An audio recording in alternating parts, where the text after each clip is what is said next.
Hello. Thank you. Thank you so much for choosing to listen in to this podcast. Um, it's amazing that you guys have chosen to listen to this as this is the first episode. So again, thank you. Hopefully more people will start listening and it will get a bit bigger and I'll be able to have more of a higher budget to do bigger things. But obviously for now, I'm currently recording off my MacBook speaker. We'll have to see how this works. But yeah, no, thank you for listening. You're one of the first listeners, and I really appreciate that. My name is Charlie, and welcome to the very first episode of the Circuit Podcast. So you're probably thinking, well, Charlie, what is the Circuit Podcast? And to be completely honest with you, I have no idea.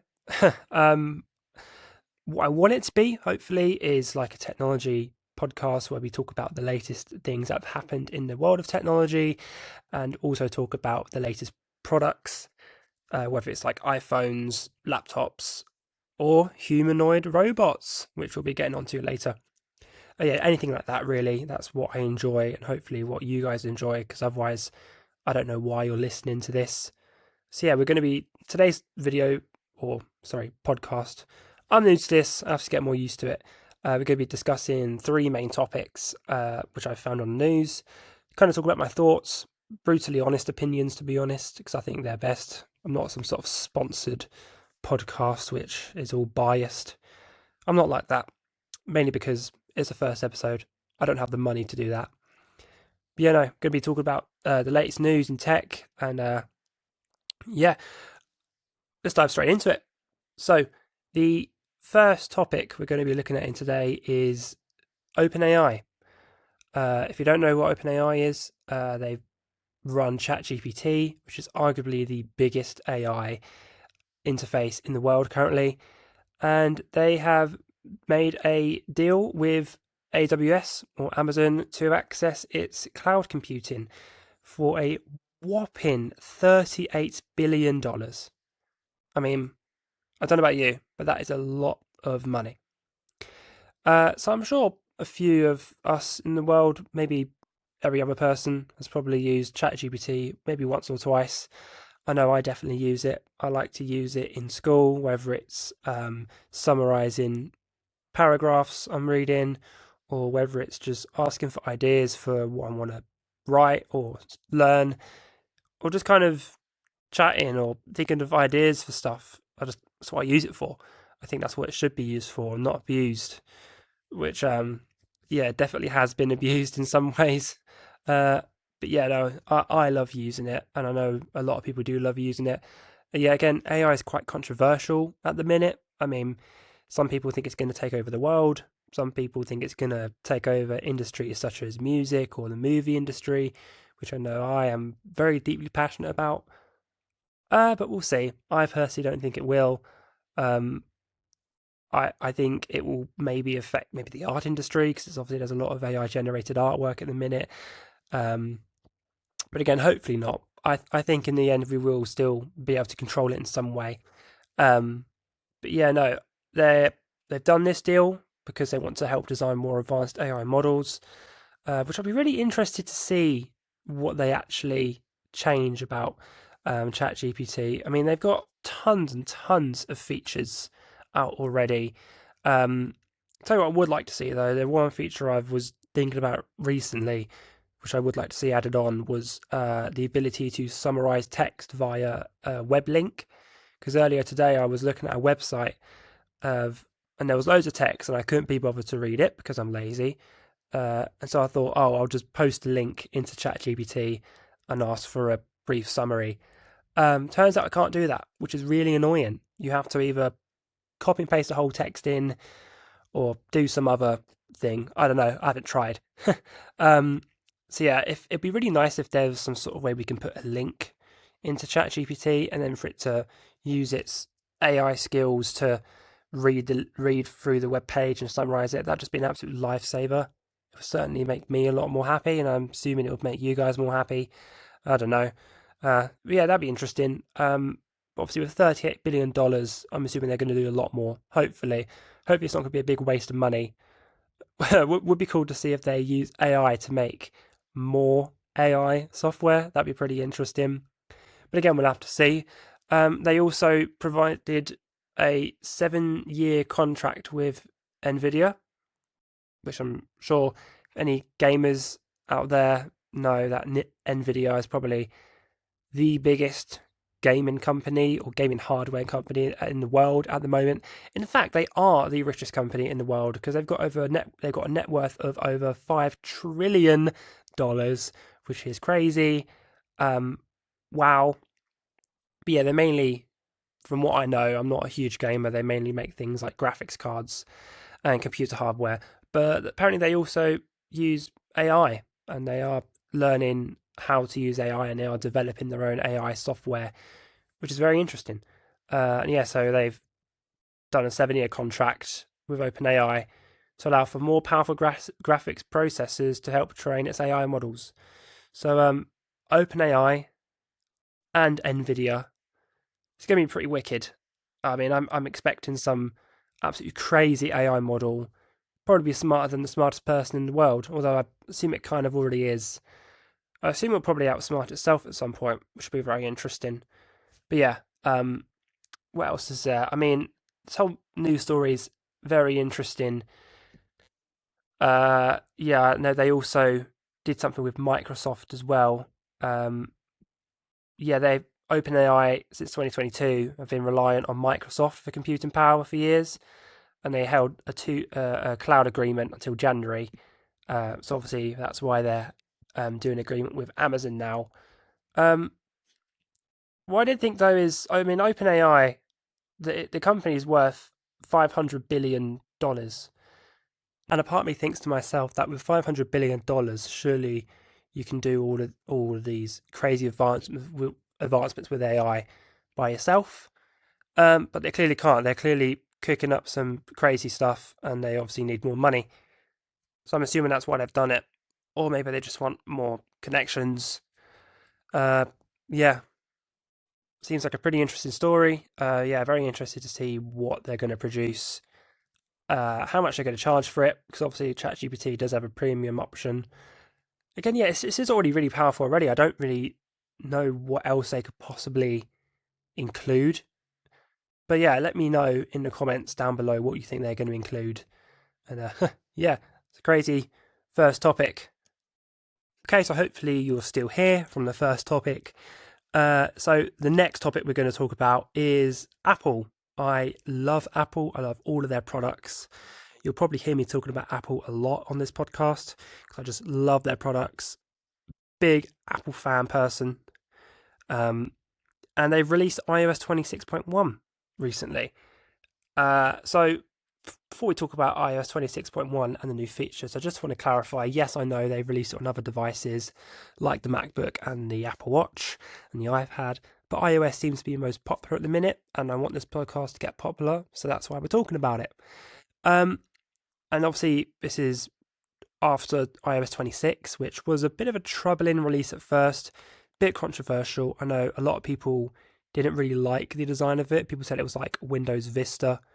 I never used Windows Vista. I've never used a Windows computer before, so I can't really say it is. Yeah, it was a bit controversial. It was, yeah, a lot on the older devices. It was especially worse. There was loads of lag, loads of stuttering. Things wouldn't load properly because obviously the older devices kind of suffer from less RAM, whereas the newer models like the iPhone 17 and the 17 Pro Max go up to 12 gigabytes of RAM, so they can obviously handle all of these new animations and designs a bit easier. But yeah, it wasn't very well liked at first. I thought it looked really cool, and actually that was the first WWDC I actually watched live when they announced it. And I thought it was really, really cool. I've currently got iOS 26.1 on my iPhone 13, which is not a terribly old device. I mean, people still use them, but obviously not the newest model. And yeah, I did notice on iOS 26 that it was a little bit laggy. The battery life drain was crazy. Yeah, definitely only got a few hours a day with the battery life. You start to wait for it to index a bit at first, but yeah, there was definitely a bit of drain. I know it's been a lot worse on other devices, but thankfully this update has been very nice. It's solved a lot of those issues. There are still a few bugs, but overall it's been very nice. So yeah, it's the first major update to the iOS 26 software that came out in September, and it's available for anyone with an iPhone 11 or up. That also includes the SE too. So the first feature we're going to look at is the liquid glass. Now, again, much like iOS 26, very controversial. Not many people like it. A lot of people do. I like it. But if you don't like it, you now have the feature to customize the look of it. So if you go into your settings, you can now opt for a more tinted look that adds a bit of extra opacity.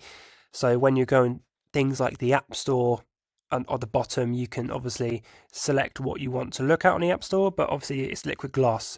Some people found it a bit hard to see. So with the tinted, it's a bit more clearer. So it doesn't overpower liquid glass, if that makes sense. Yeah, it's under settings, in display and brightness. Yeah, tinted just increases the overall opacity to improve the contrast. And yeah, you'll notice big differences in apps and lock screen notifications. They got more of a white look to them rather than see through. See, I personally don't use that. Again, I like liquid glass, so I stick with clear. But that you can always do that if you want. Uh, Lock screen camera swipe is another feature they've enabled. Now, obviously, when you turn on your phone on the lock screen, if you want to quickly take a picture, you can simply swipe right to access the camera. I use that feature quite a lot because on my old iPhone SE, it was really hard to get into the camera because it was just very slow and laggy, and it had an A9 chip, which does not hold up today. So do not buy an SE first gen, no matter what you think. It does not hold up. But yes, I've been making use of the fast access to the camera. But people don't like that. They accidentally access the camera when they're turning off notifications. So there's a way to turn it off now. So there's no more accidentally turning on the camera when your iPhone's in your pocket or you're trying to delete a notification. So yeah, you can turn this. There was previously no way to turn this off, but now there is. So that's the benefit of the update. Another thing which I wasn't actually fully aware of was an extra haptic option. Obviously, I love the haptics. The keyboard haptics are great, but they do drain your battery a bit, so I've turned them off. But the phone app actually uses haptics, which I wasn't fully aware of. I never really noticed it. But yeah, when you connect it to a call or you left the call, there'd be a little haptic feedback in response to let you know that it had connected or dropped. You can turn that off now if you want to. I don't really see why you would. Again, if you're trying to preserve battery life or you just find the little buzz irritating, you can now disable it, which is good. They've also changed the alarms and timers. So before, when you had an alarm go off, you'd have the snooze or the stop button and you normally press it, but now they've changed it to a slide to stop bar on the lock screen instead of a tap to stop. A bit of a confusing addition. I don't know why they put that there. I typically had no problem tapping for stopping. Or that being said, I didn't really use many alarms to begin with. Although I assume that if you use it when you're asleep and you wake up and you try to and you're half asleep and you try to press stop, you might accidentally press snooze, and that could be annoying. So I guess it just kind of confirms that you actually have stopped it this way. Yeah, I don't really have much else to say about that. Yeah, there's no option to choose to stick with the tap stop button. You are kind of stuck with it at the moment. Maybe they will add a way to change it, but for now, yeah, it's slide to stop at the minute. Apple Intelligence. I don't think anyone actually likes Apple Intelligence. It sucks on my Mac. I'd never use it. But I know people in other countries do, and so they've added new Apple Intelligence languages. So it's now available in Danish, Dutch, Norwegian, Portuguese, Swedish, Turkish, Chinese, and Vietnamese.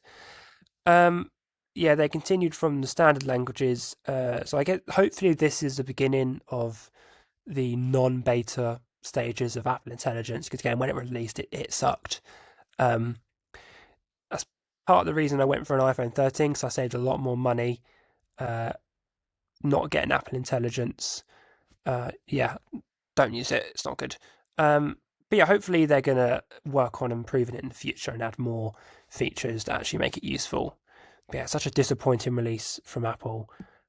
Big fumble, big fumble. We've also got the fitness app has also been changed. Oh no, before I go on to that, AirPods Live translation languages. I don't have AirPods personally, but for those who do and they use live translation, they now added support for additional languages. These include Japanese, Korean, Italian, and Chinese, both Mandarin traditional and simplified. Yeah, it's now available. If I'm correct, it's now available across the EU, which is good. So yeah, that is good. What else? Yes, fitness app. The fitness app has now changed as well, so you can now create your own fully custom workouts. There's options for selecting the workout type, the estimated active calories, effort, duration, and start time. So for a runner like me, this is really cool, although I don't use the Apple Fitness app much. I only really use it to look at my stats. But for those who might have an Apple Watch and they've connected it, this could be useful. But yeah, I mainly stick to Strava and Nike Run Club, which are great. There were workout creation options before, but they were more structured in the open custom creation options. But in iOS 26.1, you have much more customizable options. Yeah, there's now in the Photos app, they've made a change. They've added a new video slider. So I don't know why they've done this. I had no problem with it before. But yeah, I don't like this change very much. I think it's a bit annoying to use, but there's now a dedicated slider to look through videos. It's sort of like a little rectangle at the top of at the bottom of the screen. It makes it easier to access controls like the mute volume and the pause button. But yeah, that has a new look. It's something you've got to try for yourself to really get a feel for the visual element of it. It has a bit more of a frosted look, which makes it easier to see on light backgrounds. Again, that's them adjusting liquid glass, which is good. What else? Ah, yes, there is also more background security improvements as well. So this was originally the rapid security responses feature, but now they've changed it to background security improvements. So you can find this in the privacy and settings section of the settings app, and it has a toggle to automatically download and install security improvements automatically. So previously there'd be dedicated updates for security, which is, you still see that most of the time on phones which actually don't have any more major updates. But yeah, on iOS 26.1, there's now a feature which is automatically turned on where it will do those updates for you and you won't have to manually do it, which is good. Another quick change is on the display of the settings app. You now have the iOS 2016 wallpaper instead of the iOS 18 one. When you select light and dark mode, it was stuck on the iOS 18 wallpaper for some reason, but now they've changed it. Also on the communication safety, so that this is a new feature they've included where it limits the access to adult websites for child accounts at ages 13 to 17. This is not turned on by default. So if you're a parent and you have a child, you want to enable this, you will have to manually do that in the settings. But that's also a really great feature they have used. So yeah, like I said, it is available for all devices on the iPhone 11 and upwards. Now on my iPhone 13, I've got it on me right now. Using it is so much more smoother compared to iOS 26.1. I've encountered no issues with it so far. It's running really smoothly. There was a glitch before, is that when you swiped left from the home screen to go onto the widgets page, there was a bit of lag. I find that you don't have that if you don't use low power mode, which I know is a little bit of a bad compromise, but low power mode does limit the power of your phone to preserve battery, so that might be expected. But yeah, overall, I'm not seeing any sort of lag at all. It's very smooth, very responsive. Yeah, the 60 hertz display can suck a bit, but I'm not noticing any poor quality in it, really. Really good. Yeah, there's no lag going on to the control center either. There was a bit before. I just dropped it. But yeah, no, really good, really solid. If you have an older phone like an iPhone 13, definitely hold on to it because it's still worth it for iOS 26.1. And I'd say, yeah, you don't need to really to upgrade to get the iOS 26.1 because it works fine on older phones. Even my iPhone 13 has 4 GB of RAM, which is considerably low compared to newer phones. It still runs fine. That was a bit of a concern, but for what I use it for, it's fine. I don't use it for loads of heavy tasks like gaming. I mainly use it for web browsing and chatting to friends, and maybe a bit of doom scrolling on YouTube. If you did use it for more heavy tasks, you might see a bit of a difference, but personally, I don't. Um, Last thing on iOS 26 is that they did release the iOS 26.2 Beta 1. If any of you are developers, just quickly run over some of the features they included. They included a new liquid glass slider for the clock on the lock screen. Yeah, a lot of people really wanted to have a dedicated slider to turn off liquid glass or to adjust it. They haven't done it fully, so they put it on the clock, which is nice. So yeah, that's also a good feature. They've also adjusted the sleep score ranges as well. Passwords can now be managed. If you put a password on a website and they're not saved when signing in, don't worry because you can now manage those passwords on the password app. Oh yeah, live translation in the EU. That's it. Yeah, that was for iOS 26.2. So I'll confirm live translation is not in the EU for 26.1, but it is for 26.2. That makes sense. That's my bad. The freeform app now utilizes tables. Reminders can now have an alarm go off when they're urgent. Apple Podcasts now supports auto-generated chapters and links to other podcasts. Apple News now has categories on the top of the screen for quick access. You can now use flash for alerts on the screen. Apparently before that it was an LED flash, but now you can do it on the screen, which is quite nice. And there's also enhanced safety alerts, meaning they're less delayed for emergencies, which is good. Last thing I want to talk about, which is actually not about iOS 26, but is more about the iPhone 17. Obviously, they've released loads of new features, and the cameras are insane. But they also did release a dual capture mode on the camera. I don't like this very much. A lot of people do. I've seen a lot of day in the life videos of people using it. But I just wanted to ask, like, why? Because if you're not recording your face, why would you want to record your face? Like, if I'm trying to record a really cool video of a car going by, I don't see why you'd need to see my reaction to it. So I don't know why that's there, really. I don't see the point in it. Again, yeah, if I'm recording something that's not my face, I don't want to show my face. And so I don't know why they make me, if that makes sense. I know you might be thinking, oh, Charlie, you can just go on normal video, and that's true. But I don't know.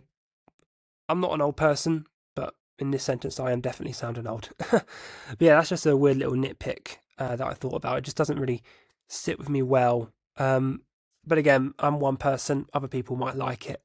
But yeah, again, I just don't see the point of it. I mean, if you're filming like I don't know, if you're filming like a gaming video, it might be cool because I know a lot of gaming videos do have the actual face of the person on the top right corner of the screen or wherever. So that could be cool. But again, you can't really capture your game on the screen and do dual capture. So again, I just think it's a little bit of a silly feature, to be honest. But yeah, a lot of people like it, so that's fine. Okay, so we've made it to the final topic of today's episode.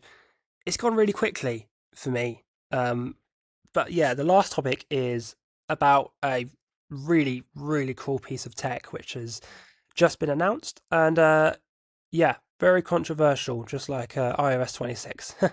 It is the Neo Home Robot by the company 1X. You may or may not have heard of this, but essentially this is like a robot from the future.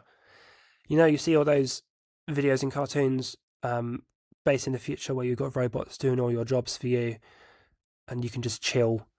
That is real now, apparently. So yeah, 1X recently announced their Neo home robot. It is incredibly expensive, but according to the website, Neo takes on the boring and mundane tasks around your house so you can focus on what matters to you. A pretty cool design, I'd say. It's like a fabricated human. It's got hands, got legs, got a pretty cute little face. But yeah, it provides assistance with everyday tasks, and it It apparently automates household chores and brings a useful insight into every conversation. So, my biggest issue with this is the fact that it is not actually automated. So, there was a Wall Street Journal interview with the creators of Neo and the founders of 1X, and essentially they talked to them about, is it actually like what can it do? And they did a little demo of it. Yeah, it turns out none of it's actually automated yet. Nope, it's all controlled by someone using the VR headset in an external room. So all you're seeing in that video, like, Neo loading the dishwasher, which is, he tried, didn't go well. But yeah, that was all controlled by someone using the VR headset. And it just kind of makes me wonder who's going to actually buy it, because this thing costs $20,000 full price, which is ridiculous. I mean, it sounds like to me that only millionaires are going to really buy this thing, or people who maybe won the lottery, which is obviously quite a rare occurrence. So it's not going to be, I don't think, purchased by a lot of people. So that's obviously one downside of it. Or you could pay $500 a month, which is still really expensive. But the thing is, though, you're paying for all of this amazing promises. The fact you're paying for a robot that's going to be able to do everything you want it to do. It's going to be able to open the door for you. It's going to be able to clean your house when you leave. It's going to be able to make your life so much easier. But it can't actually do that stuff. And they said in the interview that they need Neo to learn how to do this stuff through real world use. So essentially, what that sounds like to me is people are going to buy a robot and let someone peer into their home with a VR headset and use it, and then hopefully sometime in the future, which could be years time, it's going to know how to do it. And you're still paying $500 a month for an incomplete product, which is a little bit silly to me. Yeah, there's a few privacy concerns with this that have been raised. Yeah, so obviously, I don't like the idea of someone using a VR headset and looking into every part of my house and my personal life, really, whilst controlling a robot. And obviously, in the Wall Street Journal, they did raise that as well. I highly recommend you watch the video. I'll put the link to the video down in the podcast description if you want to check it out. I highly recommend you do. It's very interesting, and it really shines a light onto what this product actually is. But yeah, no, they said that they can set no-go zones for the robot, which doesn't really solve the privacy concern issue. Again, they're still in your house, and obviously it has to go to some parts of your house for it to actually work. Otherwise, you're basically paying thousands for a robot which can't do anything. So it will have to go into some parts of your house, which, I don't want someone peering into my house, really. I'd rather wait for it to be completed. But again, they're still expecting people to buy it and allow this to happen for it to work for other people, which is a bit silly in my opinion. Yeah, this starts shipping in 2026. But really, it's going to start properly shipping in way longer than that, because again, it's incomplete. So yeah, that was a little rant about Neo, the smart robot. I don't have it. I don't think I will get it. It looks really cool, but it's just not there yet, and I don't think it should be marketed just yet. But yeah, with that said, that is all for today's episode. Thank you guys so much for listening. I think it went pretty well. Obviously, there was a few mistakes I made, but obviously mistakes are going to happen. Hopefully going to get better with this sort of thing over time. Yeah, leave some feedback down below of how you thought it went and what you'd like to see in the future. With regards to podcast schedule, I'm hoping to do this every Monday. It just gives me a whole week to actually get it out. Obviously, a lot of podcasts come out on Friday, so it's not a normal schedule, but it's one that works for me at the moment. It might change. Hopefully, the more episodes come out and I'll have a higher budget. But for now, yeah, thank you guys so much for listening. Hope you've enjoyed it, and I'll see you next time.